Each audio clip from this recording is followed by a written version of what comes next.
essa semana com os procedimentos da medicina nuclear. Tivemos a repatriação de cerca de 13 mil brasileiros, lembrando que ninguém fica para trás dentro das nossas possibilidades. O governo federal continua firme no propósito de salvar vidas e manter empregos e atender na determinação do presidente. Foi criado um grupo de trabalho de coordenação de ações estruturantes e estratégicas para a recuperação, já prevendo as ações pós a pandemia. Recuperação, crescimento, desenvolvimento do país em respostas aos impactos relacionados ao coronavírus. Essa iniciativa deverá ter um nome, que eu roubei do ministro Tarcísio, chamado Programa Pro Brasil. Recebemos uma remessa de itens de equipamentos da Vale, doados pela Vale, de 1 milhão de testes rápidos, 660 mil máscaras N95, 2,7 milhões de máscaras cirúrgicas e 400 mil aventais. Então, eu gostaria, em nome do governo federal, mais uma vez, agradecer o esforço da Vale do Rio Doce.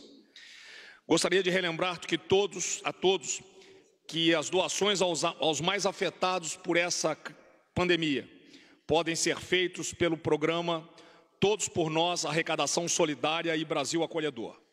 Eu passaria a palavra agora ao ministro Tarcísio.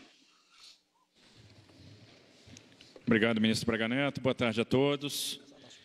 Queria começar falando um pouco do plano logístico. Está todo mundo curioso para saber como é que vai funcionar a logística de recepção do material que foi adquirido pelo Ministério da Saúde na China. Nós estamos trabalhando em estreita colaboração com o Ministério da Saúde, que tem uma equipe competente lá na diretoria de logística. E vamos iniciar essa jornada, que é uma jornada longa. A gente está falando de 960 toneladas de equipamentos, né, que vão ser deslocados aí para o Brasil nas próximas 6, 8 semanas. São 40 voos, é realmente uma operação de guerra que começa amanhã. Amanhã nós temos 2 Boeing 777 que estão em Abu Dhabi, já estavam em Abu Dhabi fazendo manutenção, e eles se deslocam para Xiamen. E assim que a carga estiver liberada pelas autoridades chinesas, a gente inicia esse voo de retorno, né? O avião vai parar em Doha para fazer o reabastecimento e depois vai para Guarulhos, né? De Guarulhos vai para a central de distribuição do Ministério da Saúde e daí a gente vai distribuindo para o resto do Brasil, nas aeronaves comerciais, nos voos domésticos que nós temos, utilizando o espaço de porão, dentro da malha mínima que foi estabelecido, até os hubs, né, em cada um dos estados, e de lá para outros estados pela via rodoviária. Também vamos contar com o apoio da Força Aérea. Essa primeira carga, a gente está falando de 53 toneladas, são 15 milhões de máscaras.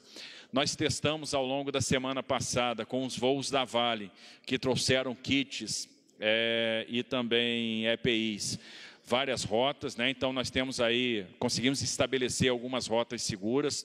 Uma dessas rotas é via Oriente Médio, podendo parar para reabastecer em Dubai, em Doha, em Tel Aviv. E outra rota que nós testamos com sucesso também foi a rota da África, parando em Addis Abeba, né, na Etiópia, em Lomé, na capital do Togo, chegando até Guarulhos. A gente vai ter também, somando esse esforço, voos da Suzano, que também está doando testes rápidos e EPIs, assim como a Vale. E esse esforço, então, começa na semana que vem. A gente começa com esses 2 777, que vão sair de lá tão logo a carga seja liberada. Isso pode acontecer no dia 18, no dia 19, então, ou no dia 20, ou no dia 21, mais tardar, toda essa carga, essa primeira leva já vai estar no Brasil, e nós vamos repetindo essa operação ao longo das próximas semanas. É interessante. Joca é um cara cheio de ritmo.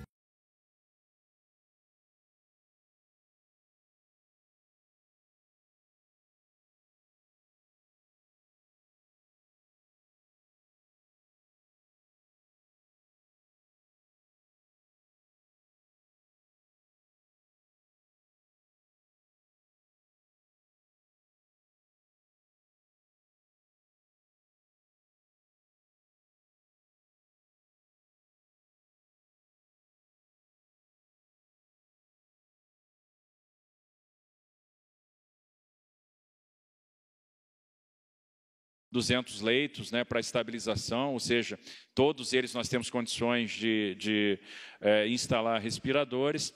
E o próximo desafio agora é o de Manaus. Nós estamos acertando os detalhes com o Ministério da Saúde, que nos passa a prioridade, né, e esse vai ter o foco aí na saúde indígena, vai ser um hospital de campanha exclusivo para indígenas lá em Manaus. E o terceiro ponto que eu gostaria de destacar no dia de hoje é a campanha de vacinação dos trabalhadores de transporte. Então, o ministro Mandetta priorizou essa turma, que é importante para nós, né? A gente seguindo aí a determinação do presidente, é uma turma que não parou, que sabe da sua importância para o país. Nós teremos, então, do dia 16 de abril até o dia 9 de maio, a vacinação dos caminhoneiros, dos trabalhadores portuários. Essa vacinação vai ser feita nos postos de saúde, né, das cidades portuárias, e o caminhoneiro vai poder se vacinar em qualquer posto de saúde do Brasil, se identificando por meio da sua carteira de trabalho, da sua carteira do sindicato, da cooperativa, o seu registro de transportador rodoviário de carga, ou mesmo com a carteira de motorista CDIE. Então, é uma categoria importante para nós, que tem trabalhado, tem dado a sua parcela de contribuição, e foi colocada como prioritária aí na campanha de vacinação. E mudando um pouco de assunto, tirando um pouco o foco da questão do coronavírus, mas já como o ministro Braga Neto adiantou, falando de recuperação, nós temos feito calls com investidores estrangeiros. Nesse período, nós temos mantido a estruturação de projetos em andamento. Concluímos uma série de projetos, enviando para o Tribunal de Contas da União, recebemos retornos de volta, estamos percebendo o investidor estrangeiro interessado nos nossos projetos, ou seja, o interesse não caiu, pelo contrário, aumentou, e a gente está vendo o seguinte: o programa de concessão vai prosperar e vai ser uma alavanca importante de retomada, de recuperação de emprego e de investimento na nossa infraestrutura. Ministro Braga Neto, era isso que eu tinha para hoje. Obrigado. Boa noite a todos. Da área de ciência e tecnologia, nós temos 4 novidades aqui para hoje, começando com a parte de comunicações. Na verdade, a primeira, na área de radiodifusão, isso em apoio à educação. Nós sabemos que as crianças têm que ter as aulas em casa, então nós emitimos um decreto na semana passada de multiprogramação. O que significa isso? Que as emissoras de televisão, elas podem, excepcionalmente, durante esse período, terem 4 canais cada um. Então, por exemplo, o canal 4 vai ser o 4, 4.1, 4.2, 4.3. Isso é para TV digital.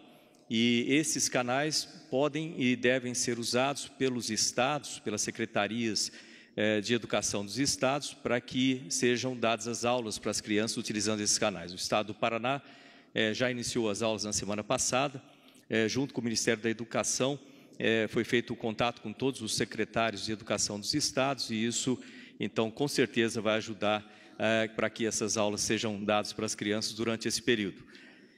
A segunda novidade é com relação a um website, que é o Ciência em Casa, tudo junto, né? cienciaemcasas.mcetic.gov.br, cienciaemcasa.mcetic.gov.br.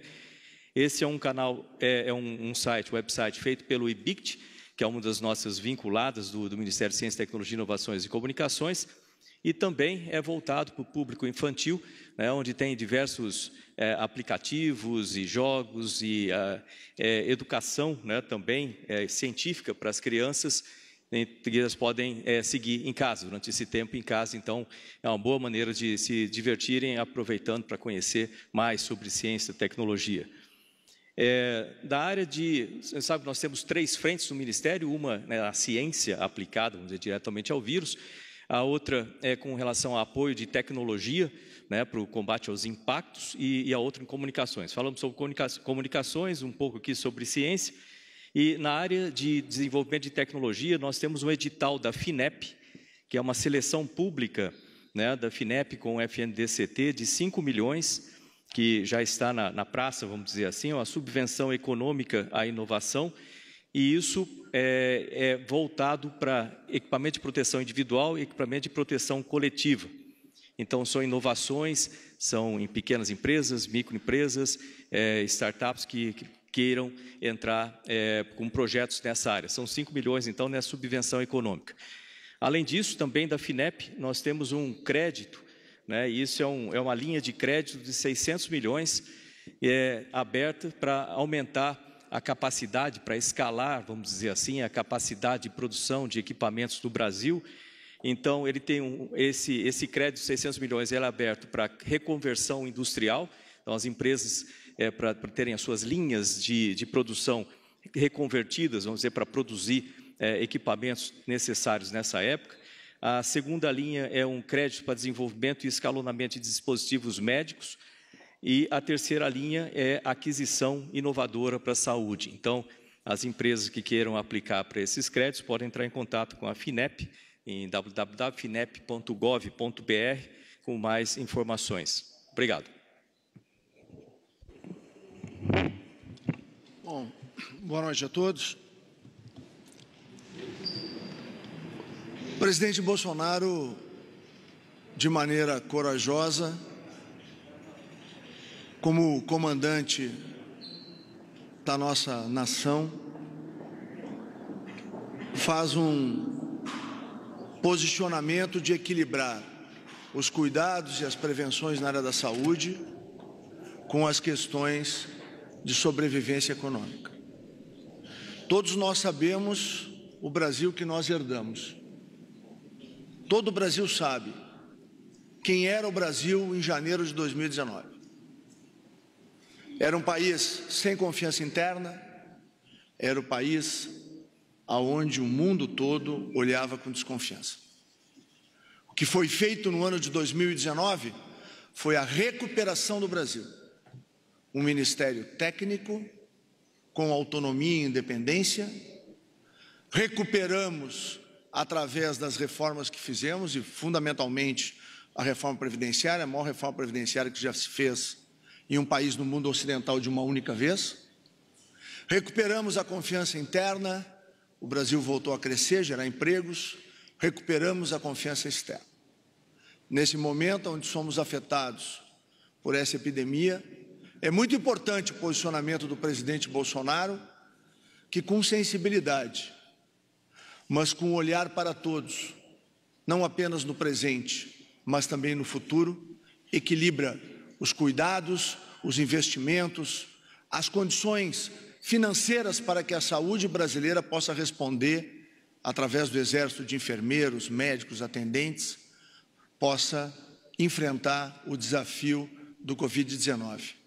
Mas, por outro lado, corretamente, chama a atenção do Brasil, chama a atenção de prefeitos e governadores, de que o Brasil também precisa olhar para o espectro e a onda da fome, da miséria e do desemprego. Cada um de nós aqui sabe, e cada gestor público também sabe, o quanto isto é complexo, o quanto isto é difícil. A busca do equilíbrio, da racionalidade, é fundamental no atual momento. E para isso, o presidente Bolsonaro determinou ao Ministério da Cidadania que, juntamente com a Caixa Federal e com a Dataprev, iniciasse um programa de auxílio emergencial para dar condições a que as famílias brasileiras, as mais vulneráveis, possam enfrentar da melhor maneira possível esse momento difícil. Mas é importante todos nós, como sociedade, e particularmente os gestores municipais, refletirem até onde o Brasil enfrenta esta enfermidade e até onde vai o processo em que mais de 4.300 cidades brasileiras estão a milhares de quilômetros de um caso de coronavírus e elas estão sem atividade econômica.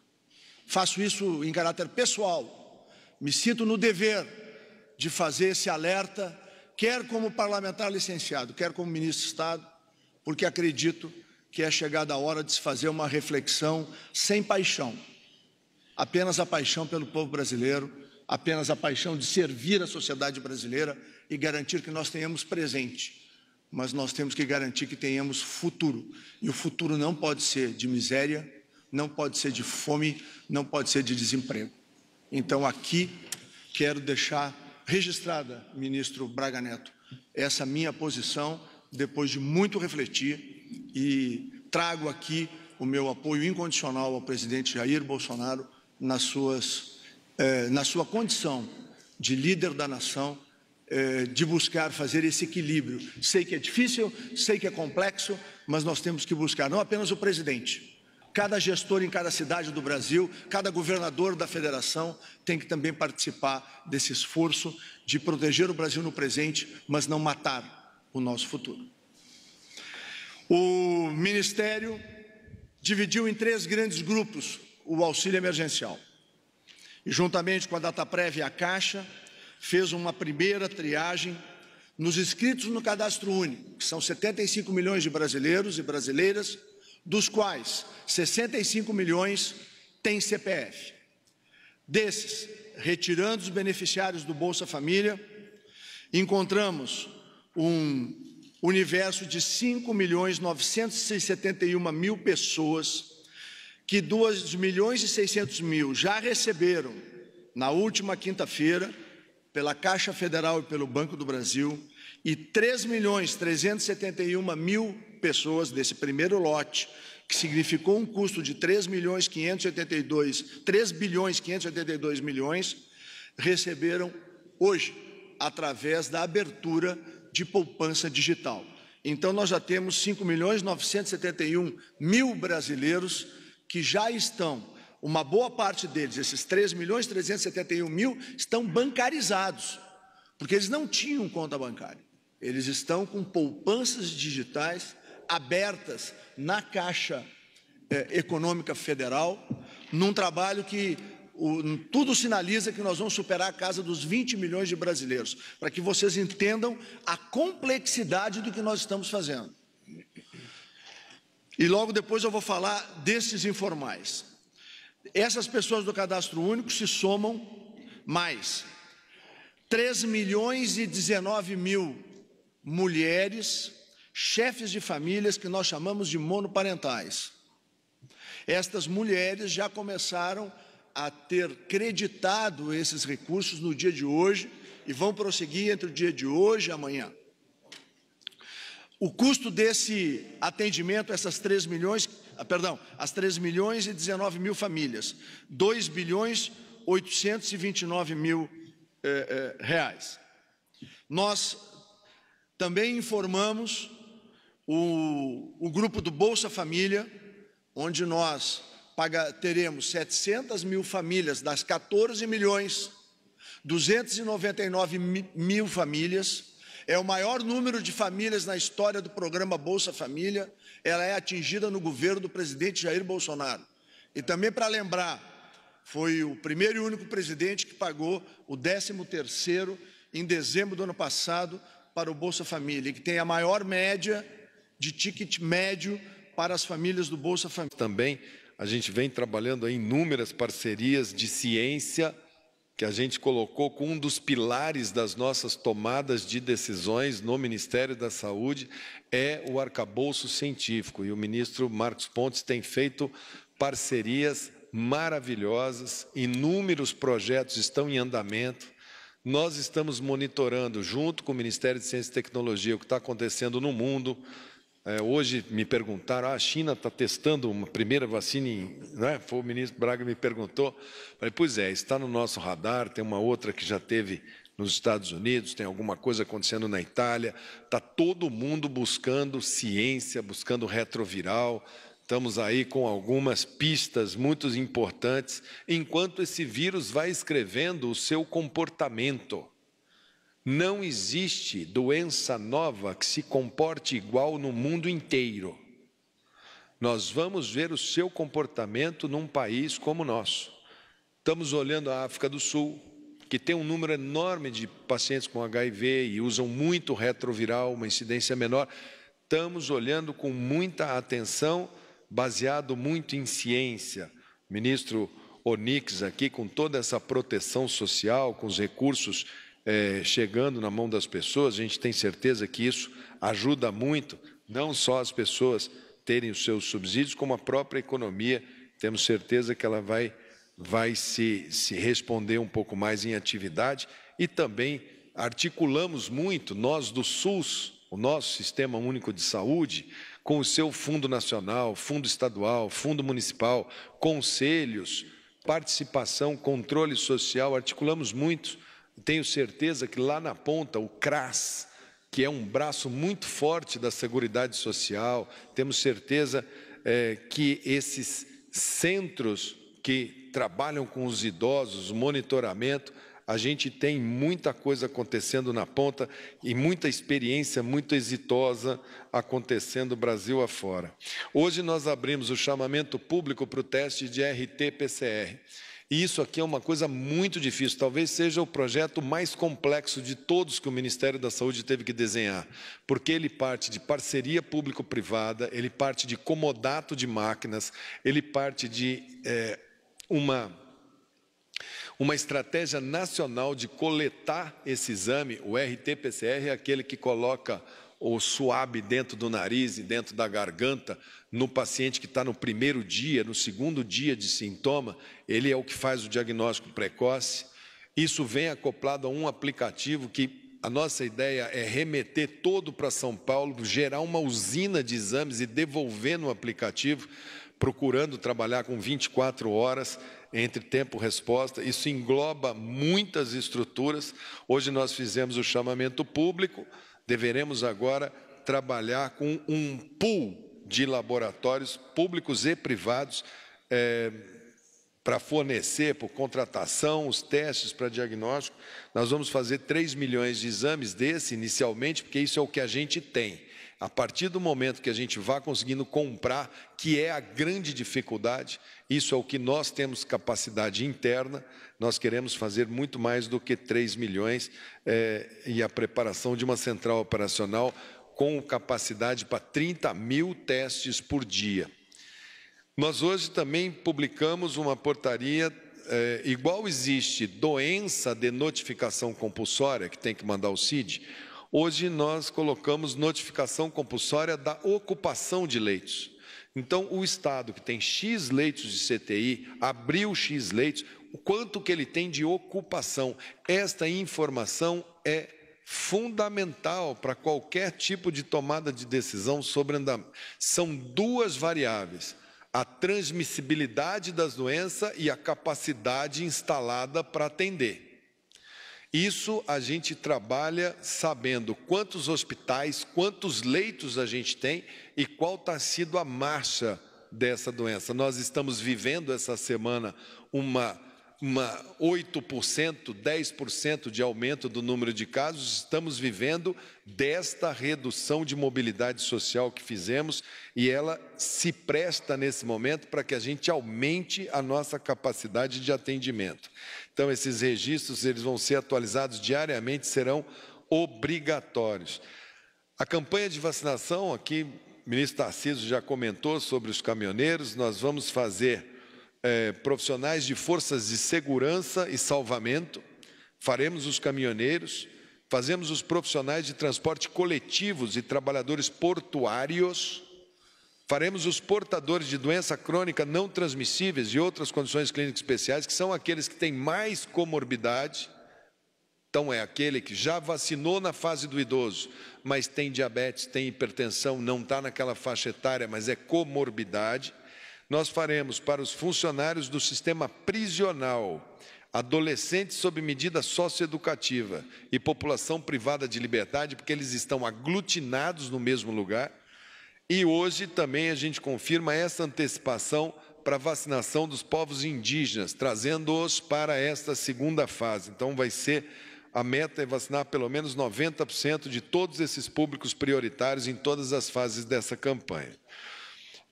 Hoje nós fizemos a contratação de equipes de resposta rápida, integrada por diversos profissionais, para que, em caso de situação de emergência, possam entrar em áreas indígenas, uma portaria, uma nota técnica, porque até o dia 13 nós tivemos 16 casos e 3 óbitos, a gente está cuidando muito dessa questão, né? O secretário nacional, Robson Santos da Silva, a ministra de Direitos Humanos, Damares, e o presidente da FUNAI, Marcelo Xavier, visitaram Boa Vista e Manaus no domingo, agora, dia 12, discutiram a qualidade do atendimento, a distribuição de EPIs, a antecipação de vacinação, atendimento a indígena em área urbana. Isso é dificílimo, porque muitas vezes eles já estão dentro do sistema urbano, mas avocam uma condição indígena, é complicado, né?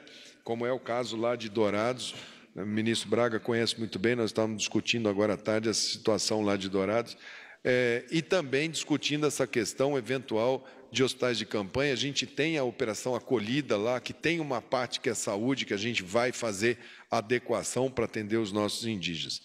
Nós lançamos hoje também, iniciamos um estudo no Rio Grande do Sul, testando a presença de anticorpo nos brasileiros, que é o quê? Nós precisamos fazer o inquérito epidemiológico.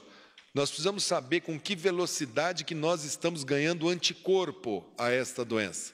Então, nós precisamos um marco zero agora, depois nós vamos fazer outro mais para frente, para que a gente tenha confiança de saber que, olha, nós estamos nos auto-vacinando, a nossa população está andando no ritmo de auto-vacinação. Tem muita gente que tem assintomático e ganha anticorpo, tem muita gente com forma leve que nem procura atendimento e que é corona, porque a forma é tão leve, uma pequena coriza, e temos as formas intensas, temos as formas graves e temos as formas críticas. Então, é o somatório disso que vai nos dar, então, a imunidade. Essa coordenação é do Centro de Epidemiologia da Universidade Federal de Pelotas, que tem lá um pessoal muito bom, muito capacitado, e estamos em fase final de questionário e começaremos na próxima quinta-feira e vai até 14 de maio. O Saúde na Hora da atenção básica, ele vem se ampliando. Nessas atualizações, os custeios de leitos de UTI, todos eles habilitando, as habilitações dos leitos andando o seu ritmo normal. Nós tínhamos mudado o valor da diária para eles poderem ter uma cobertura menor, isso daí segurou um pouco, essa semana já andou bastante.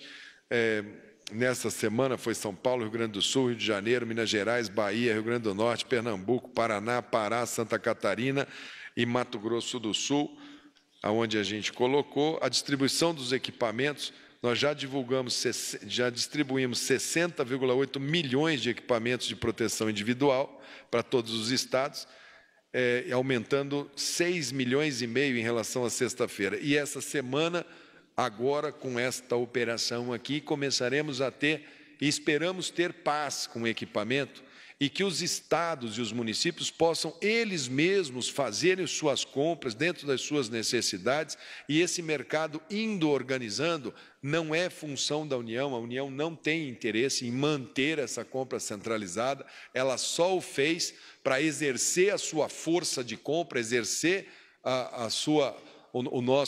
o nosso poder de aquisição. Se tivermos um mercado mais firme, normal, ele volta à sua normalidade. Se não, manteremos, chamaremos, faremos as compras centralizadas. A inscrição de profissionais e estudantes só aumenta em relação à sexta-feira, foi mais um tanto. Os telesus, isso eu posso falar depois, os teleatendimentos, os teleacompanhamentos. Enfim, a saúde continua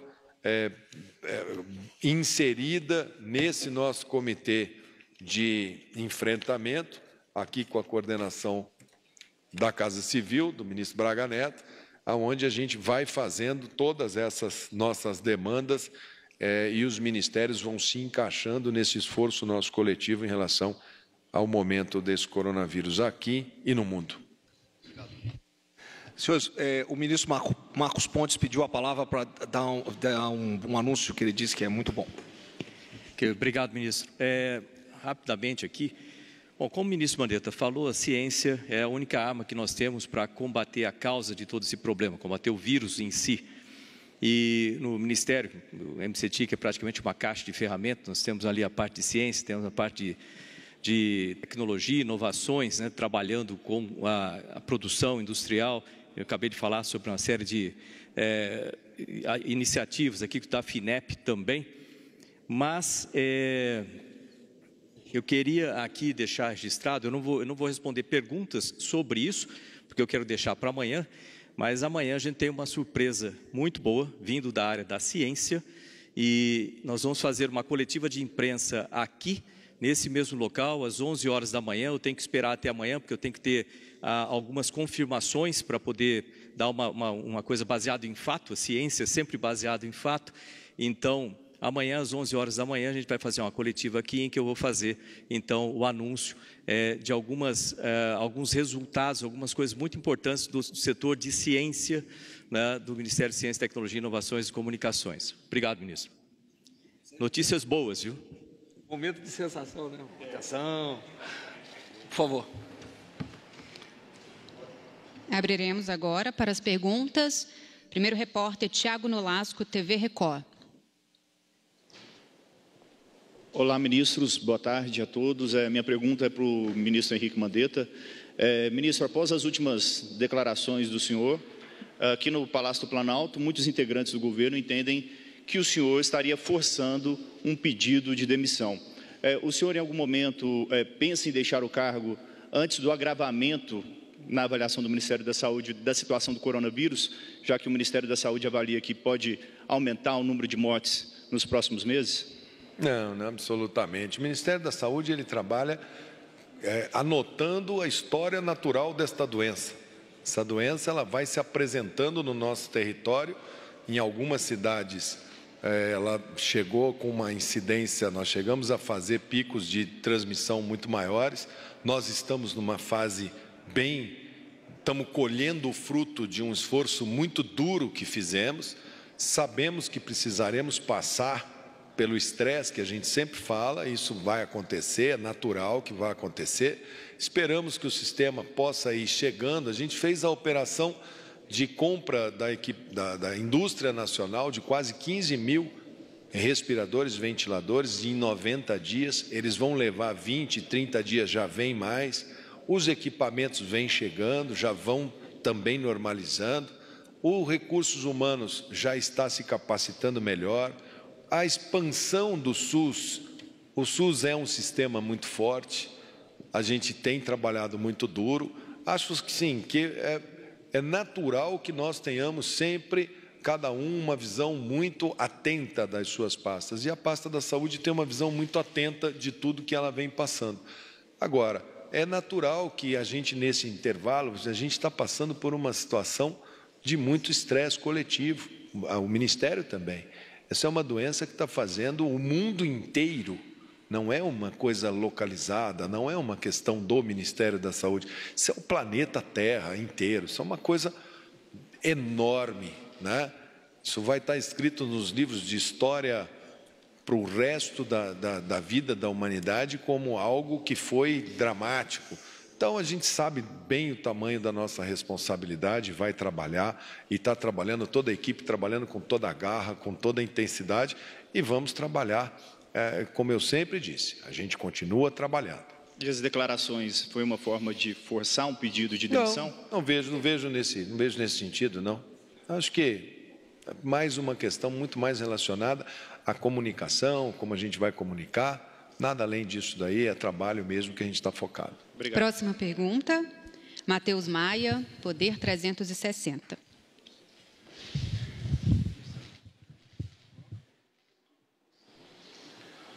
Boa tarde, ministro. Minha pergunta é para o ministro Mandetta. Eu queria saber se o Ministério, em algum momento, pretende divulgar o número de recuperados da Covid-19, assim como vários estados já divulgam. E a minha outra pergunta é se o ministro vai fazer o levantamento de quantos municípios tem aquele caso dos 50% de não afetados que podem ir relaxando as medidas restritivas. O Gabardo já está vindo aqui, os recuperados. Isso é naquela parte que a gente faz, que vai sentar o Gabardo e o Wanderson aqui. Eu acho assim, eu acho que os recuperados, eles, quando você olha e fala assim, o que nós fizemos de diagnóstico até agora? Quais foram os casos confirmados? Então, você olha os números lá, você vai falar, tem 12 mil, 20 mil, 22 mil casos confirmados. Ok. Quantos óbitos? Os óbitos são absolutos. Então, você tem muita subnotificação de casos que andaram. A letalidade é menor, porque o denominador é maior. Se eu tivesse testes para fazer do Brasil inteiro com esse número de óbitos, eu teria uma letalidade menor. Eu tenho nesses casos aqui, vamos supor que o tempo médio dessa doença seja 14 dias. Então, o que tem mais de 14 dias, em tese, ou ele se curou, ou ele, em tese, foi a óbito. Então, a gente tem assim, um número enorme de pessoas que a gente sempre colocou. A grande maioria das pessoas vai ter uma gripe, vai se medicar com medicamentos sintomáticos, com paracetamol, vai ficar na casa dele lá de molho uns dias, vai melhorar e vai sair muito bem, obrigado. Nós vamos ter 15% que precisarão de internação e vamos ter os que terão críticos. O nosso problema é com que velocidade que nós vamos passar isso com um sistema que claramente está com dificuldade de abastecimento e de ventiladores. Eu acho que se a gente tiver o equipamento de proteção, tivesse os respiradores, uma hipótese, se nós tivéssemos se nós tivéssemos a situação ideal, tivéssemos a quantidade total de equipamentos, tivéssemos a quantidade total de respiradores, nós poderíamos estar muito mais tranquilos em relação à nossa caminhada. Mas eu acho assim, o Gabardo vai colocar, ele colocou aqui 14 mil, que são os que eles notificaram lá, eu acho que é muito mais do que isso, 14 mil. Esse aqui, como tem subnotificação, a subnotificação principal é daqueles que não têm, que passam pela doença. Tem gente nem sabe, tem um resfriado, tem uma coriza, deu sorte, pegou uma cepa em final de carreira, teve uma febre um dia, 2 e saiu, simplesmente ganhou anticorpo. Fora que nós temos os portadores assintomáticos, que só se prestam para contaminar as outras pessoas, porque eles não têm nenhuma corizazinha. Então, o inquérito epidemiológico vai ser muito importante. Já pensou se estivermos com 25%, 40% da nossa população com imunidade? O inquérito vai ser muito importante. Volto a repetir, esse vírus está escrevendo a história natural da doença.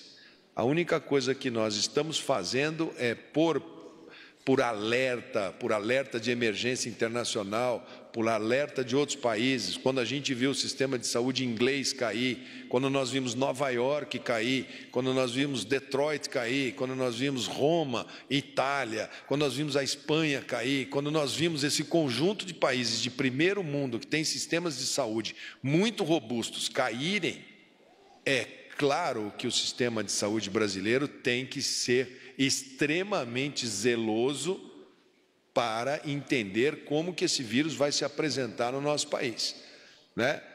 Foco, disciplina e ciência. A ciência vai sendo a nossa luz, nós temos foco, nosso adversário, nosso inimigo é o corona, né? E vamos aqui tentando ver, para o momento que tivermos o maior volume de informações, como que a coisa vai se dar. Próxima pergunta, Isabela Camargo, Globo News.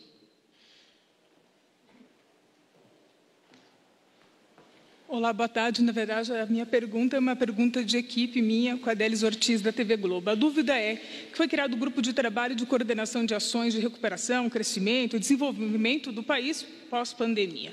Mas tem a decisão do ministro Alexandre de Moraes que reconhece a autoridade dos estados e municípios. Nós queríamos um pouco mais de informação sobre as ações possíveis desse grupo e como que elas não vão colidir com a autonomia de estados e municípios. Obrigada. Você está confundindo ações do governo federal com a autonomia envolvendo o Pacto Federativo, tá? Isso aí, nós estamos vendo o futuro, como o governo federal vai trabalhar. Ele tem um prazo, esse grupo tem um prazo de 90 dias para apresentar um planejamento de como o governo federal vai incentivar a retomada do crescimento no Brasil, dos investimentos e tudo mais, não só na parte econômica, infraestrutura, saúde, cidadania, tecnologia, tudo isso, sem interferir nos estados. Os estados são beneficiários disso aí, tá bom? Isso foi claro? Não, a nossa dúvida é bem nesse sentido, de quais são os projetos do governo federal para que tenha essa retomada sem colidir. Sabemos que os senhores não estão colide. pensando nisso. Investimento de governo federal só ajuda Estado e município, né? Tem investimento de governo. Eu quero ver um Estado, né, ministro? Um Estado que não queira um investimento federal na área dele. Ao contrário, vai gerar emprego, vai gerar crescimento. Nós estamos muito preocupados com o desemprego. É isso que vai acontecer, tá bom? Última pergunta. Não, só um minutinho, por favor. Ministro Onyx. O ministro Onyx pediu a palavra aqui. Só trazer uma informação que é relevante, que para o pagamento das 14 milhões, mais de 14 milhões e 200 mil famílias, agora no mês de abril, é o maior volume de recursos do Bolsa Família na história do programa. 15 bilhões 176 milhões 751 mil reais que deverão ser transferidos no dia de amanhã para a Caixa Federal para a execução.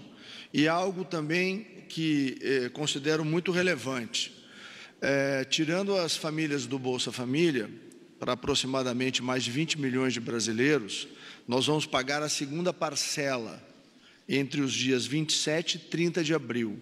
No dia 27 de abril, nós vamos pagar os nascidos em janeiro, fevereiro e março. No dia 28 de abril, os nascidos em abril, maio e junho. O dia 29, os nascidos em julho, agosto, setembro.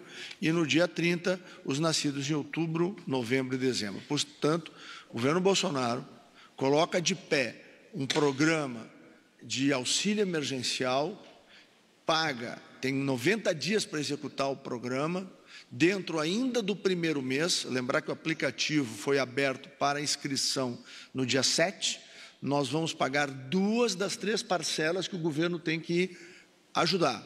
E a próxima parcela será no mês de maio, com a mesma característica que eu citei anteriormente, começando no dia 26 de maio e terminando no dia 29 de maio. Lembrando que o aplicativo ficará aberto até o dia 2 de julho. Portanto, todo e qualquer brasileiro, como diz o presidente Bolsonaro, não será deixado para trás e será apoiado nesse momento difícil. Última pergunta desta coletiva, Romualdo de Souza, Jornal do Comércio. Ministro Braga Neto, boa tarde para o senhor. Meu nome é Romualdo de Souza, eu sou da Rádio Jornal do Comércio de Pernambuco.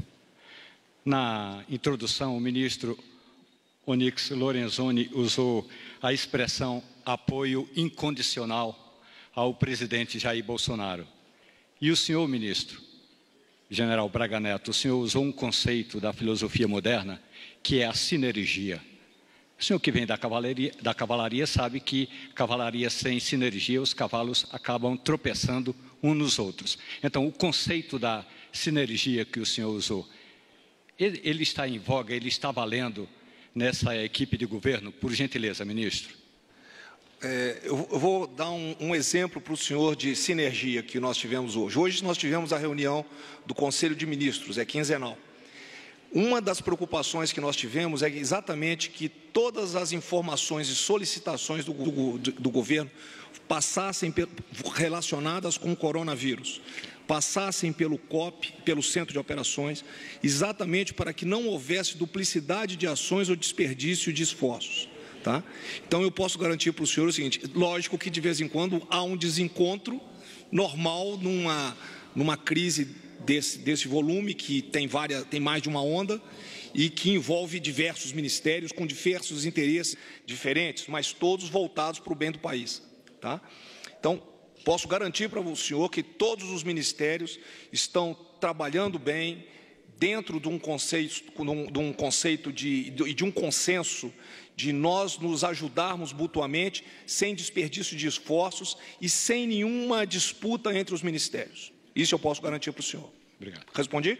Perfeito. Muito obrigado. Está encerrada esta coletiva. Agradecemos a presença de todos.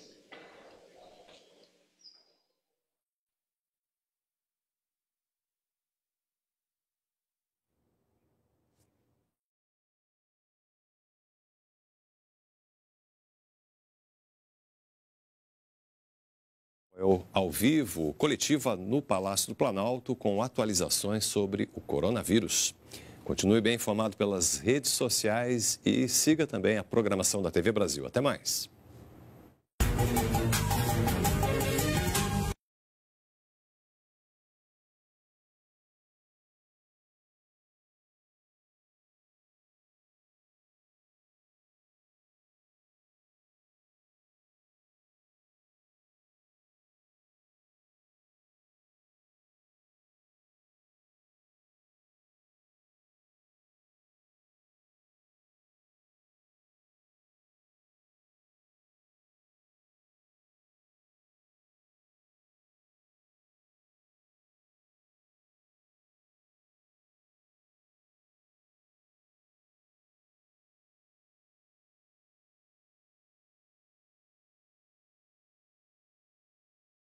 Ministério da Saúde atualizando informações sobre coronavírus.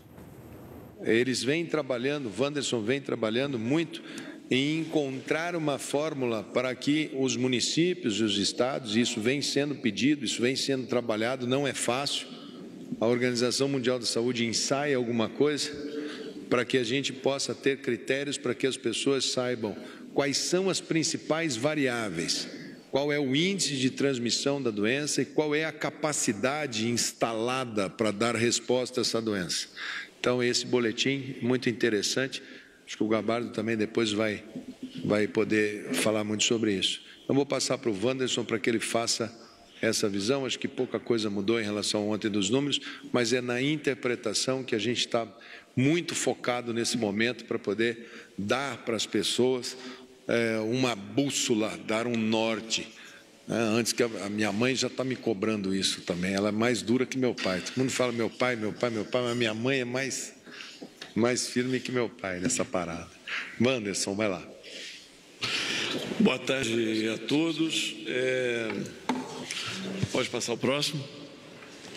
Nós estamos atualmente com 25.262 casos em todo o Brasil confirmados. São 1.832 casos novos nas últimas 24 horas registrados, 8% de incremento em relação ao acumulado até o dia de ontem, 1.532 casos, ou 6,1% de letalidade, 204 casos que evoluíram para óbito nas últimas 24 horas confirmados, ou seja, casos antigos, casos novos, casos da semana, 15% de incremento, dada a situação atual, que nós estamos testando os casos graves. Pois não, ministro. Não, sempre eu vou comentando, isso é comum nós lá na saúde. Hoje tiveram alguns pesquisadores que falaram, para cada caso daqueles confirmados ali, tem 12 não confirmados. Eram pesquisadores aqui do Brasil, eu me esqueci, me desculpa, eu não me lembro certinho de qual. Pode ser que sim, o inquérito vai nos dizer isso. Mas o número de óbitos não, o número de óbitos sempre ele é mais absoluto. Exato. Então, se tivermos 12 para 1, deveríamos estar ali em cima com quase 260, 270 mil, 300 mil. O que faria com que a letalidade, ou seja, quantas pessoas falecem, já que o óbito é um número muito mais, né, a morte ela é definitiva, a letalidade seria 0,5, que seria muito próximo de um vírus de influenza. Então, volto a repetir, esse vírus está escrevendo o seu comportamento no hemisfério sul. Ele está entrando aqui agora e nós vamos aprendendo como que ele vai se colocando. É isso mesmo, e os estados estão ampliando a notificação. Nós teremos, ao longo da semana, muito mais atualização. Tivemos um incremento de 15%, porque eles vão atualizando. Tivemos feriado na sexta-feira, às vezes o pessoal atualiza os bancos de dados com um tempo de atraso. Aqui é o coeficiente de incidência por região de saúde, buscando comparar os municípios que são muito próximos, as regiões conurbadas. Então, nós temos ali no Ceará, a região de Fortaleza, com o maior índice, seguido de São Paulo, depois Manaus e Alto Rio Negro, a área central do Amapá. Temos também aquela região lá que pega até lá na cabeça do cachorro, a região do Rio Negro e Solimões, a região de São Luís, região metropolitana, a região de Laguna, em Santa Catarina, a região metropolitana do Rio de Janeiro, região metropolitana de Recife e a Foz do Rio Itajaí, em Santa Catarina. Então, estes são os locais em que, comparando o mesmo coeficiente de incidência para todas as regiões do Brasil, temos estes como os principais locais, ou as 10 regiões mais afetadas. Não estamos falando aqui de municípios, estamos falando de uma região que geralmente são regiões metropolitanas e que recebem os casos de municípios vizinhos. Aqui já é o coeficiente de mortalidade.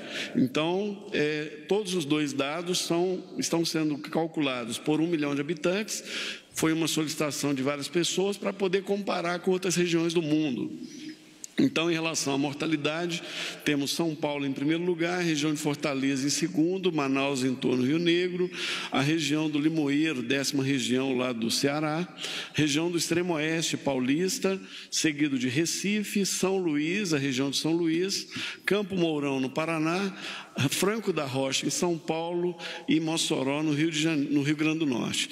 É importante destacar aquela região de Campo Mourão ali no Paraná, porque também tivemos recentemente um alto índice, um índice expressivo de óbitos por dengue. Pode passar. Aqui temos os dados discriminados por óbito. De todos os 1.532 óbitos, 81% deles já estão encerrados, ou seja, já estão com quadro laboratorial fechado, 60% são homens, não teve mudança, aumentou um pouco porque estamos agora aumentando. Em relação... Volta, por favor, né, Renato? Volta aquele ali. Interessante nesse gráfico é que o dia, que eu estou olhando daqui, dia 5 de abril, é o número que nós tivemos o maior número de data óbito. E ele vinha numa crescente, ó. Agora, nós iniciamos esse período de diminuição muito grande da nossa dinâmica social, sempre o que você fez 14 dias atrás vai impactar nos 14 dias subsequentes. Então, nós estamos colhendo agora esta redução muito em função do que fizemos 14 dias antes dessa diminuição, não é isso? Exatamente. Então, é bom ficar muito atento, porque às vezes a pessoa pode ter gente que fala assim, bom, você já está assim, já acabou, já está encerrado, tal, semana que vem está tudo encerrado. Aí nós precisamos saber quantas pessoas têm imunidade, porque ao voltar à dinâmica social intensa, você pode voltar a fazer a sua... Mas a primeira constatação é que nós pegamos aquele gráfico que seria assim, 90 graus, que subiria, como o Everest, o pico do Everest, e nós conseguimos dar uma achatada nele com essa nossa segurança. Agora precisamos equipar o nosso sistema para poder andar. Vamos lá. Pode passar, Renato. E dos 1.532 óbitos, já tem 1.289 esclarecidos. Isso. Então, nos próximos dias, vai fazendo exames, vai esclarecendo. Isso. Vamos ver se a gente fica com um número bem pequeno de óbitos, para a gente estar sempre próximo de saber o que está acontecendo. Temos aqui a distribuição por faixa etária, 73% acima de 60 anos, não teve diferença significativa em relação aos anteriores, nem também em fatores de risco. Pode passar? E aqui a hospitalização por síndrome respiratória aguda grave até a semana 15, né? Nós estamos na semana 16. Nós temos ali uma proporção de 6.043 casos de 21 mil em investigação já confirmados para a Covid. Temos ainda um volume de SRAG não especificado, 11 mil casos, que entram causas diversificadas de doenças, podem ser bacterianas, podem ser fúngicas, outras causas adicionais. Pode passar? Basicamente é isso. Muito obrigado. Gabardo. Capaz de perguntas. Não estava falando nada. Tem falado muito. Não, eu queria só reforçar, ministro, essa questão da notificação compulsória da ocupação de leitos que o senhor fez já há mais tempo, e que a partir de hoje, então nós criamos uma plataforma em que todos os hospitais que têm internação de pacientes com Covid devem informar a disponibilidade dos leitos de UTI, os leitos que estão sendo utilizados, os leitos que estão vagos, tanto os leitos que são utilizados para outros pacientes, para outras patologias, como também para os leitos destinados exclusivamente para o atendimento das pessoas com síndrome respiratória aguda grave. Porque nesses leitos, nessas UTIs, não vão internar só pacientes graves com Covid, vão internar pacientes que precisam de assistência ventilatória e que são infectados por outros vírus, como influenza e vários outros vírus que ocasionam síndrome respiratória aguda grave. Então é importante que esses hospitais preencham esses formulários. É muito simples de responder, com 4 ou 5 informações no sistema, ele preenche tudo, o sistema é inteligente, o sistema já vai carregar toda a base de dados do nosso cadastro, toda vez que ocorrer uma modificação, for acrescentado um leito, 2 leitos, ele automaticamente vai ser atualizado e a gente passa com isso a ter uma informação mais precisa sobre a disponibilidade dos leitos e em quais os locais que nós vamos perceber e precisar emitir algum aviso de alerta para essa questão de nós estarmos já chegando no limite do atendimento.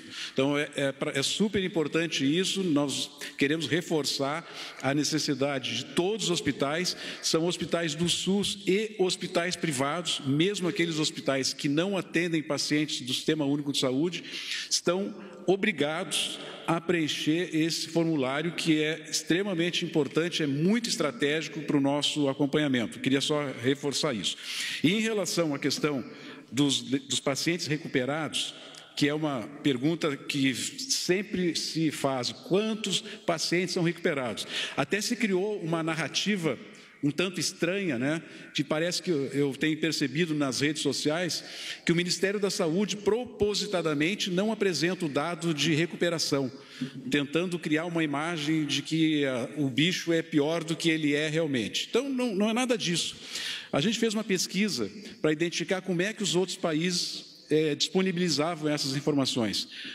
100% dos países que disponibilizam a informação do paciente recuperado utiliza a mesma regra que nós vamos oferecer para vocês hoje. Então, no Brasil, até hoje, nós tivemos 25.262 pacientes comprovados. Eu só posso falar no paciente recuperado a partir do paciente que eu confirmei que teve coronavírus. Eu não posso falar na recuperação de quem é assintomático. Então, dos 25 mil pacientes comprovados, 1.532 vieram a óbitos. E nós temos 9.704 pacientes que estão internados ou estão aguardando resultado de exame, ainda não tem a confirmação. Recuperados, hoje, nessa data, nós temos 14.026. Isso representa 55% das pessoas que tiveram diagnóstico comprovado. Então, dessa maneira, nós vamos colocar nessa lista que vocês vêm mostrando ao Ministro da Saúde, com a lista de todos os países que detêm, que colocam essa informação, a partir de agora nós vamos também informar isso. Hoje, nós temos com 55% dos pacientes recuperados. Eu acho que, sabendo o percentual de aumento de casos, então lá, 8%, significa que ele levaria 12 dias para ter o dobro, se ele mantivesse 8%. Nós já chegamos a ter 25% num dia. Então, significava que a cada 4 dias nós dobrávamos. Se você dobra muito rápido, ou triplica, ou quadriplica, enfim, você vai tendo imunidade, mas você vai aumentando muito o número de pacientes nos hospitais e o número de leitos. Se nós soubermos qual é a velocidade de propagação e soubermos qual é a quantidade de leitos que nós temos, e não é por cidade. Às vezes o prefeito lá de uma cidade do interior do Brasil fala assim, não, então eu só posso me movimentar se eu tiver leito de CTI aqui nessa cidade de 10 mil habitantes, de 15 mil. Não. É o leito que o Estado preparou dentro da lógica de falar como é que eu atendo melhor. Daqui eu trago de ambulância, vai vir para cá, como é que eu trato dentro das referências do plano de contingência que está feito lá atrás. Então, o momento é de ter foco, disciplina e ciência. A ciência vai nos mostrando o caminho. Foco para não perder a visão desse nosso adversário chamado coronavírus. E disciplina para irmos atrás das melhores práticas para enfrentá-los. Acho que se a gente for dessa maneira, a saúde vai conseguir atravessar isso com um estresse menor para a nossa população. E lógico que também olhamos, não somos uma ilha, também olhamos a questão da economia, de o que pode funcionar, o que não pode. Vamos preparar um gráfico. Olha, essa cidade, alto risco, baixíssimo risco, baixa incidência e ótimos leitos preparados. Pode andar mais. Alta incidência e pouquíssimo leito preparado. Observação, atenção, cuidado, vidas em risco. Então, nosso país é um país assimétrico, é um país diferente. O Amapá tem um sistema de saúde pequeno e está com um nível de transmissão elevado. Você juntar essas duas coisas, mesmo que lá você tenha uma população menor, mas é muito perigoso uma situação dessa. Então, a gente manda gente para lá, manda equipamentos para lá, vamos ver se faz um hospital de campanha. Talvez eu vá ter que mandar gente da Força Nacional do SUS. Ontem nós mandamos para Manaus um número de médicos, enfermeiros e gestores para poder entrar dentro dos hospitais, ver o que está acontecendo, capacitar. Vocês notarem ali, a mortalidade lá está muito elevada. Então, precisamos saber se eles estão fazendo alguma coisa que nós possamos ajudar. Essa é a função do Ministério da Saúde, e o Ministério da Saúde vai estar sempre ao lado dos gestores, ao lado dos hospitais, ao lado do nosso SUS, para podermos tirar o máximo da garra que cada um tem. E vai aqui o meu chamamento para os agentes comunitários de saúde de endemias. Juntem com o pessoal do CRAS, mapeiem, peguem a ficha D, saibam aonde estão os mais vulneráveis, construam rapidamente dali algumas estratégias de telefone para estar monitorando essas pessoas. Se chegarmos com mais EPIs e conseguirmos para poder até fazer visitas para alguns, enfim, os meus técnicos de enfermagem Brasil afora, que estão hoje na atenção básica, façam a capacitação. Pode ser que vocês sejam necessários nos hospitais para enfrentarmos a doença. Reciclem rapidamente. Enfermeiros, médicos. Essa briga é com a saúde, essa briga é com a medicina, essa briga é com a enfermagem, essa briga é com a agente comunitário, essa briga é com a gente. Então, nós estamos aqui muito solidários, vamos tentar ao máximo organizar os nossos equipamentos de proteção individual, sabemos das dificuldades. Outro dia vi da Inglaterra enfermagem trabalhando com um saco de lixo na cabeça.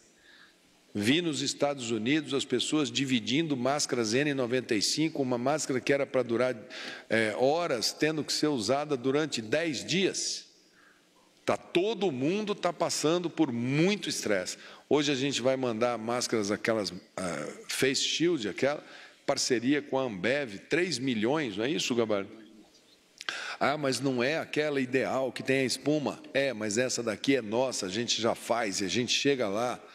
A nossa indústria têxtil fazendo máscaras, façam máscaras de TNT, máscaras de tecido, já organiza, melhora. Isso tudo é que nós vamos lutar mesmo e nós vamos estar aqui e nós estamos junto com vocês aí, somos solidários e estamos procurando no mundo inteiro trazer as melhores condições de trabalho para cada um de vocês que estão aí na ponta, estão nos hospitais, estão na linha de frente, às vezes perdendo, cada vez que a gente vê uma nota de óbito de um médico, de uma enfermeira, de um técnico de enfermagem, isso dói aqui na gente, a gente sabe, a gente está guardando os nomes de vocês, vocês são pessoas que a gente sabe o tamanho da luta. Nós estamos juntos, nós estamos aí lado a lado de vocês. Vocês são parte da minha equipe, vocês são parte do nosso Ministério da Saúde, junto com as secretarias estaduais, municipais, hospitais, tanto públicos quanto privados. Nós temos aqui muito orgulho de vocês e pedimos para que vocês tenham o máximo de atenção com os nossos pacientes.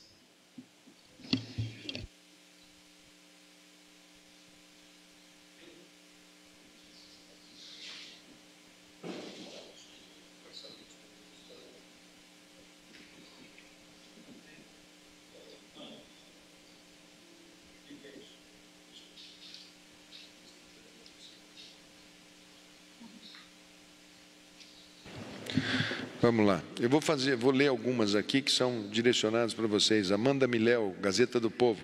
Qual a orientação do Ministério da Saúde em relação às buscas ativas por pessoas que tiveram contato com casos suspeitos ou confirmados da doença? Quem está entrando em contato com essas pessoas e quanto tempo após o diagnóstico? Wanderson. Bom, Amanda, nós temos ainda vários municípios no Brasil que não têm um caso sequer registrado, nem de síndrome respiratória aguda grave, nem de casos de Covid. Nessas situações, o município tem que fazer a busca ativa, tem que monitorar, assim como aqueles que estavam começando a fazê-lo no início de janeiro, lá no início de fevereiro, final de janeiro. Então, é fundamental para esses lugares ainda entender e monitorar os casos contactantes. Nos locais onde se tem transmissão comunitária, o sentido desse monitoramento já não tem muito critério, assim, não tem como fazer porque a demanda é muito alta. Mas locais que têm poucos casos, é fundamental que se identifique, isole e investigue os contactantes.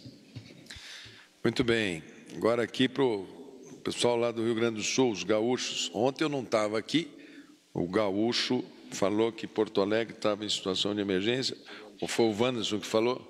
O mineiro que falou? Quase que saiu uma revolução farroupilha lá. Então, Débora, da Rádio Gaúcha, sobre as capitais com situação de emergência apresentadas ontem, o Ministério da Saúde pode explicar melhor por que são classificadas dessa forma? Vai haver correção envolvendo Porto Alegre? Gabardo, você que conhece o pessoal da Rádio Gaúcha, dá um abraço a eles, me tocam todo dia de manhã, telefone. Ainda não pude atender. Ministro, nós ontem mostramos, o Anderson mostrou um gráfico com todas as capitais brasileiras e fez uma distribuição gráfica com o sentido de mostrar quem é que estava, quais as capitais que estavam com o número de casos acima da média brasileira. Então, como a média brasileira ainda é baixa no número de casos, qualquer situação que esteja um pouquinho acima da média ficou como se fosse uma situação que no gráfico chamava de emergência, que estava em vermelho.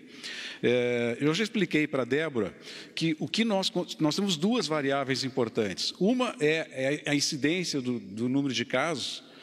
No caso de Porto Alegre, estava um pouquinho acima da média, muito pouco acima da média, bem distante da incidência de Manaus, bem distante da incidência de Fortaleza, mas tem uma segunda variável que é a capacidade de atendimento. Aquela questão da curva e tem aquela linha reta que é a nossa capacidade de atendimento. E Porto Alegre está com uma estruturação, uma capacidade de atendimento muito boa. Nós temos hospitais que estão aguardando, ainda não ocuparam ainda os leitos. O Hospital de Clínicas de Porto Alegre inaugurou uma nova UTI com recursos do Ministério da Saúde, do MEC, do Governo Federal, e ainda nem começou a utilizar esses leitos. Então, Porto Alegre tem uma capacidade muito grande.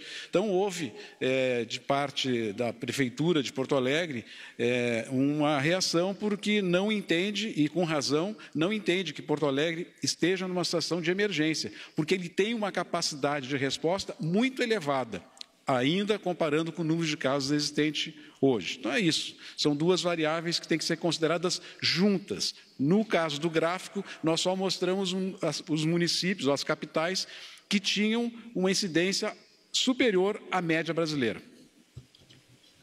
Muito bem. Aqui tem perguntas, algumas se repetem aqui, eu vou tentar puxar só as que não têm repetição. Por exemplo, a Letícia Carvalho está perguntando estimativas sobre subnotificação, nós já falamos sobre isso. O Renan Ramalho, do Antagonista, pergunta dos pacientes curados, quantos foram com Tamiflu mais azitromicina, quantos foram com hidroxicloroquina mais azitromicina, quantos em outras combinações de melhoria e quantos sem nenhum remédio. Não é possível saber isso, Renan, nós gostaríamos muito, não temos esse grau de... Mesmo porque muitos desses medicamentos são prescrições, a maioria dos que ficam são em casa. Eles não têm recorde, a pessoa toma Tilenol, toma paracetamol, ou se o médico quiser prescrever cloroquina para ele, o médico o faça correndo o risco lá com ele domiciliar. Aqueles que vão para hospitais, eles hoje, o que a gente tem é o seguinte, a gente tem um grupo sendo monitorado exatamente para ver todas essas combinações, e isso, assim que eles forem publicando as suas conclusões, a gente vai sabendo. Jona, da Agência Brasil, se o Ministério possui balanço de quantos municípios podem entrar em distanciamento, quantos migraram? Natália Fruit, quais cidades do Brasil precisam adotar hoje medidas de isolamento social, enfim. Todos eles querendo saber sobre isso daqui. E as perguntas são muito relacionadas algumas com as outras, né? Se cabe aos governadores avaliar essa situação, se existe... Bom, o Ministério da Saúde, ele faz o levantamento, faz os cálculos e está procurando, a pedido deles, falar, olha, esses daqui são os que estão com a maior incidência, agora nós precisamos saber quantos leitos que estão abertos, disponíveis para atender a doença. Muitos não informam, a gente precisa dessa informação. A gente está criando alguns critérios para que o gestor possa ter de guia ali dentro. Vamos imaginar uma cidade hipotética, vamos imaginar uma cidade que tenha lá a necessidade, em todos os cálculos, olha, ela vai precisar de 2.000 leitos para poder fazer frente a uma epidemia forte aqui. Vamos supor que ela tenha 3.000 leitos. Vamos supor que ela tenha todos os equipamentos de proteção individual. Vamos supor que ela tenha todos os médicos, todos os enfermeiros para fazer aquele enfrentamento. Ela tem uma sobra de 1.000 leitos. Nós vamos ter que passar por isso. Ela pode atender e ela vai lutar como a gente luta com várias outras doenças. Hoje, a gente está vendo o seguinte, nós precisamos ganhar um pouco de tempo para esse sistema ampliar. Porque se esse vírus se comportar aqui igual ele se comporta ou se comportou em países como Irã, países como Itália, Macedônia, enfim, Estados Unidos, já citamos aqui várias vezes, nós não queremos que aquelas situações que a gente vê de drama se repitam. Então, não tem nenhuma receita de bolo. O Ministério da Saúde não determinou, nós não fizemos determinação. Temos cidades, já falamos isso aqui, que não tem nenhum caso, nem suspeito, e tomou-se a decisão lá no município de fechar. Nós estamos dizendo, olha, fique tranquilo, porque tem eleição municipal, tem um que queixa, o outro que fala para o prefeito, se você não fechar, você é um irresponsável, aí o prefeito fecha, o outro fala, não, você fechou tudo, você também é irresponsável. Os prefeitos têm essa pressão, não tem como saber se abre ou fecha, não sabe, não confiam ainda nos números, no potencial de deslocamento. Então, isso vai ganhando alguns parâmetros para que eles possam ter mais segurança.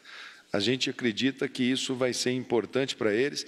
É assim que a gente tiver essa informação obrigatória, diária, como a gente tem dos números que são confirmados, como eu avisei aqui hoje, que a gente hoje assinou para fazer, a gente quer fazer 30.000 PCR-RT dia, como já chega mais testes rápidos, já entregamos quantos testes rápidos? 1 milhão? 2 milhões? 2 milhões e 500?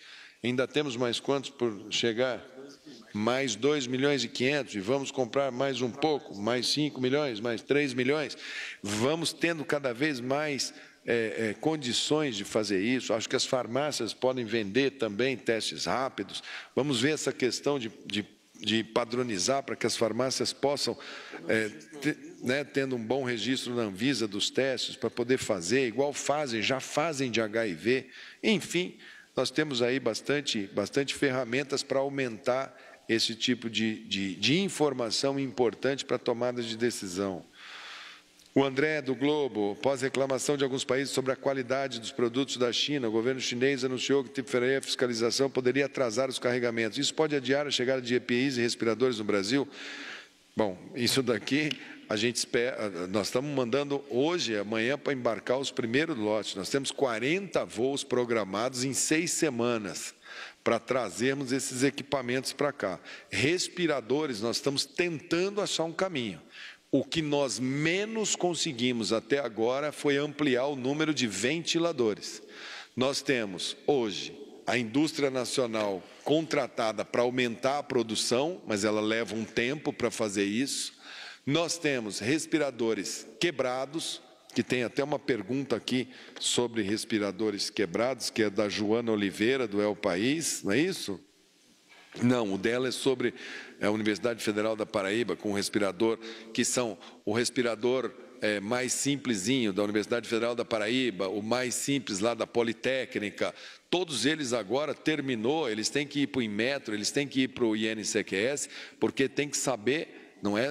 tem que saber como que ele funciona, tem que testar. A gente está pedindo para a Anvisa o chamado Fast Track, fazer análise bem rápida para a gente saber se a gente pode aproveitar. Então, mas aquisição de respiradores da China, nós não conseguimos, até o momento, nada que seja digno de nota. Gustavo pergunta do Jornal J, quais as propostas do Ministério da Saúde levará à reunião do G20 no próximo dia 16? Se haverá algum pleito para articulação global para a compra e alocação de ventiladores, qual será a estratégia adotada? Eu acho que o G20 precisa sim dar uma resposta mais articulada. A gente precisa ter um posicionamento de como que nós estamos vivendo globalmente essa situação, quais são as nossas possibilidades de organização, pensar em como vai ser essa modelagem do sistema de saúde. A gente tem refletido muito, eu principalmente dentro do Ministério, tenho pensado muito, refletido muito, discutido muito com gente que pensa sistemas de saúde, porque tenho certeza que essa discussão ela vai estar apenas iniciando nessas discussões agora da Covid. Mas o pós-Covid, o sistema de saúde mundial vai ter que se reinventar, se redescobrir. A pergunta do Rafael Algatti, da Record News, que era aqui dos respiradores quebrados, já falei que a gente tem parceria com o Sistema S, com o CNI, estamos recuperando, vai colocando eles nas próprias cidades onde eles estavam. Enfim, a Fernanda que pergunta, Jornal Opção, se o afrouxamento do isolamento em locais com menos de 50% da capacidade de leitos não poderia levar essa cidade justamente a subirem os números de infecção, já que o próprio isolamento pode ter levado esses locais a baixa transmissão e contaminação. Sim, é possível, mas nós não vamos conseguir viver parados. Nós vamos ter que ter a nossa movimentação, nós não estamos dizendo que nós não a teremos. Nós passaremos por esta movimentação e iremos construindo a nossa imunidade coletiva. O que a gente tem feito agora é discutir com qual velocidade nós faremos isso. Se faremos isso a toque acelerado, temos locais onde poderão faltar os equipamentos de proteção, poderão faltar recursos humanos e poderão faltar respiradores. Se fizermos de uma maneira menos acelerada, nós poderemos ganhar essa imunidade com um tempo um pouquinho maior, mas cidades que estão tranquilas podem ajudar nessa movimentação a ganharmos imunidade. É desta dosagem entre imunidade coletiva, imunidade individual e capacidade de atendimento, é desse tripé que nós vamos poder saber o nosso avanço. E só teremos uma situação tranquila na hora que a ciência falar, temos uma vacina. E como eu estou vendo aqui que tem pergunta sobre se tem balanço de quantas pessoas de saúde estão infectadas, a gente tem lá da área privada, não temos ainda da área pública. A questão da vacina, começa já o teste em alguns lugares, algumas delas podem nos animar muito no começo e frustrar no final. A gente precisa sempre ser muito gelado, muito frio quando a gente fala de de ciência. A Fabiane Leite, do programa Combate da TV, o site World Meters coloca o Brasil entre os países que menos testam, com apenas 296 testes por 1 milhão, atrás do Irã, de países da América do Sul e Argentina. Qual a taxa de testes por milhão de pessoas considerada pelo Ministério? Se nós tivéssemos condições, nós entramos nessa questão da testagem na mesma semana, na mesma situação que entrou a Europa e os Estados Unidos. Nós temos um shortage. Agora, quando você consegue um pouco de teste, para um país que tem uma população menor, ele testa mais proporcionalmente. Agora que a gente está juntando tudo que a gente tem para tentar fazer uma coisa articulada. A gente gostaria, eu cobro metade desses cabelos branco novo do Wanderson aqui, sou eu pedindo para ele testagem. Nós estamos fazendo, tem gente trabalhando full time para ver se a gente consegue trazer de outros países a quantidade de testes que a gente precisa. Quer complementar? Ministro, eu queria colocar um dado que, em função do nosso TeleSUS, em que a gente faz chamadas, busca ativa às pessoas, à população em geral, colocar um número. Nós já contatamos com 2.400.000 pessoas. Então, mais de 2 milhões de pessoas. Dessas, 92% estão absolutamente sem nenhum sintoma.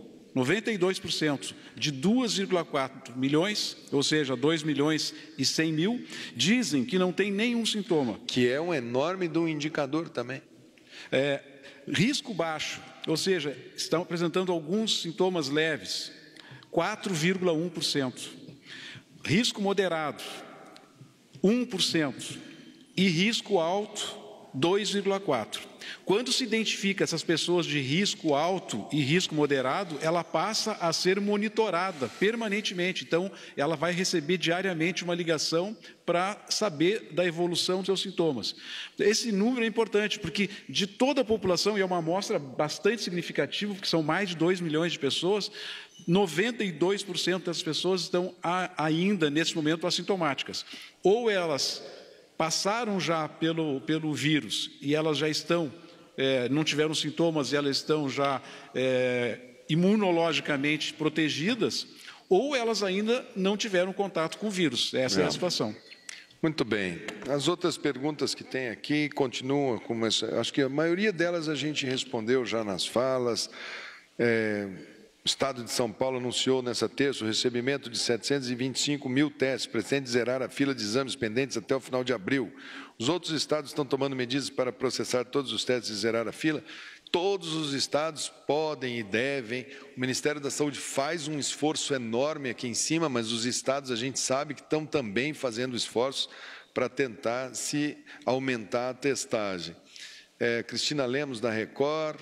Se nós temos uma estimativa de tempo de permanência em UTI dos pacientes com síndrome respiratória aguda grave por Covid. Temos? Ainda não temos. No Brasil, não temos. Está correto afirmar que passa de 20 dias? Bom, isso aconteceu em alguns países que têm população muito idosa, não é isso? Na Itália foi 22. É isso.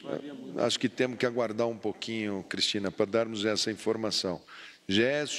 Gésio Passos, da Rádio Nacional, por que não foram enviados os leitos de UTI já alugados pelo Ministério da Saúde para Manaus, Fortaleza e Macapá? Porque simplesmente não entregaram os equipamentos.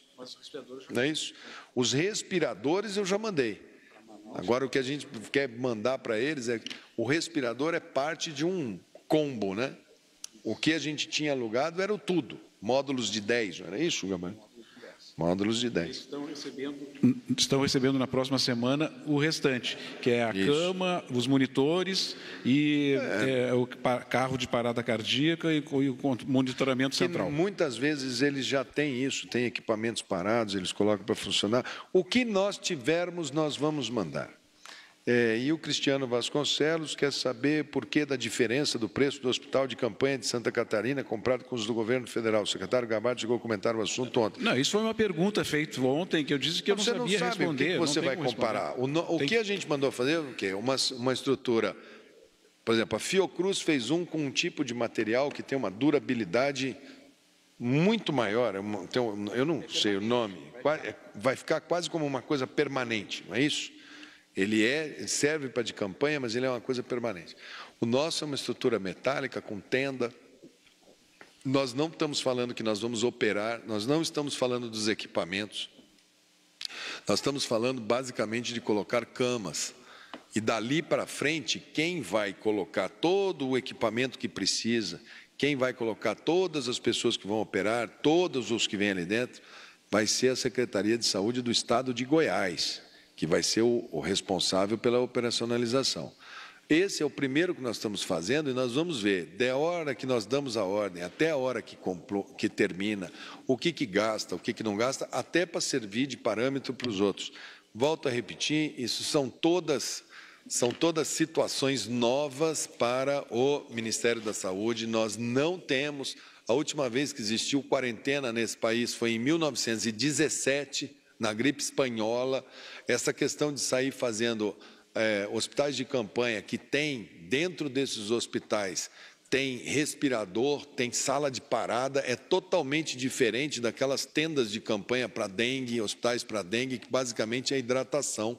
A gente está falando de uma doença que, quando complica, ela é de média e alta complexidade.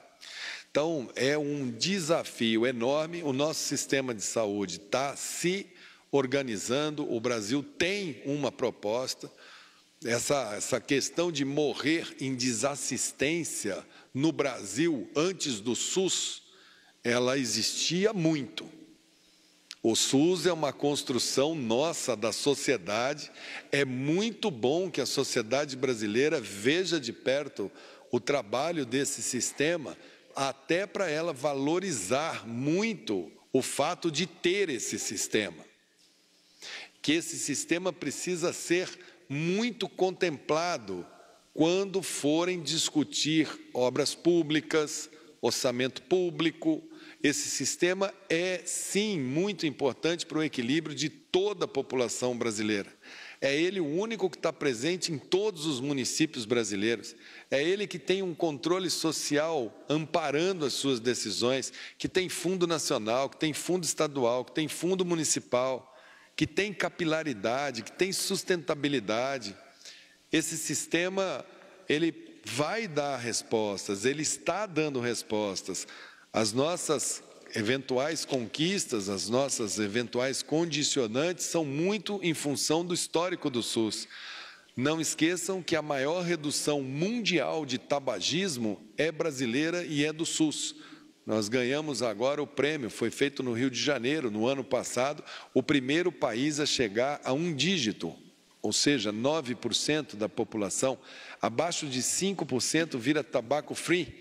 E isso vai sim ter impacto em como que esse vírus vai se organizar por aqui. É o SUS que enfrenta a obesidade, é o SUS que enfrenta a hipertensão, que enfrenta a diabetes, e que, se nós não estamos tendo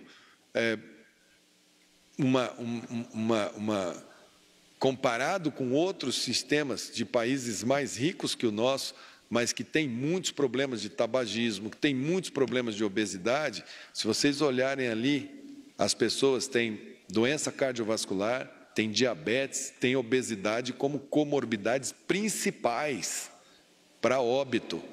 Então, nós temos um sistema que tem que ser muito bem apreciado, tem que ser muito bem visto, e vai sair deste episódio, com certeza, o SUS sai mais reforçado, mais forte, para que a gente possa juntos construir um sistema de saúde mais solidário, mais equânime e mais próximo do cidadão brasileiro. Acho que é isso por hoje.